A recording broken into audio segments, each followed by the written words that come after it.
Assalamualaikum warahmatullahi wabarakatuh. Kembali bersama aku si Malaya Presiden. So kali ni kita akan memberitahu macam mana kita nak upload video. Ni phone. Karena sering kehilangan. Ni phone. Ni channel kita. Macam mana kita buat video? Macam mana abang upload? Mesti bertanya-tanya macam ni. Ni, pertama tekan yang tengah ni. Lepas tu pergi ke video. Lepas tu tekanlah video yang kau buat. Ni, tekan next. Lepas tu kau tinggal ni. Jangan private siapa boleh tengok. Ni, tekan publish. Okay, sana. Ni semua untuk bukan kids. Okay dah. For kids, Xiaoma. Ini semua tak payah ya. Ini apa?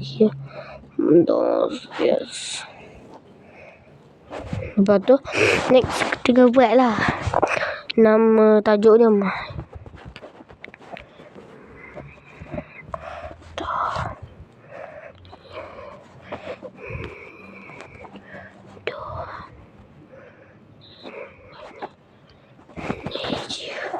Tu upload lah.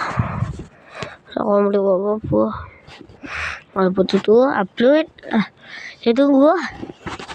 Macam tu je. Itulah tutorialnya. Macam tu lah.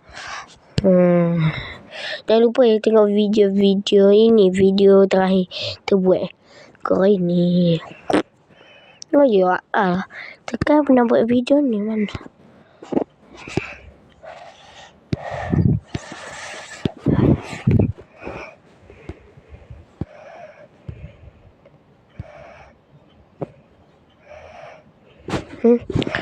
Deh.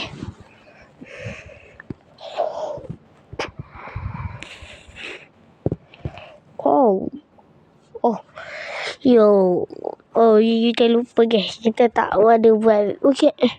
Kita yang korang tahu kita pernah ni apa?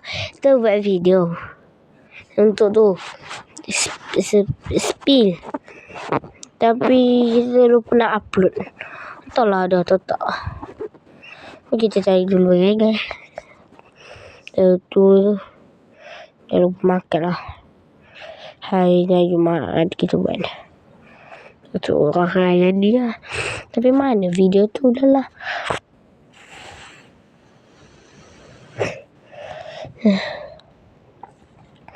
Lupa tengok video terbaru kita. Ini.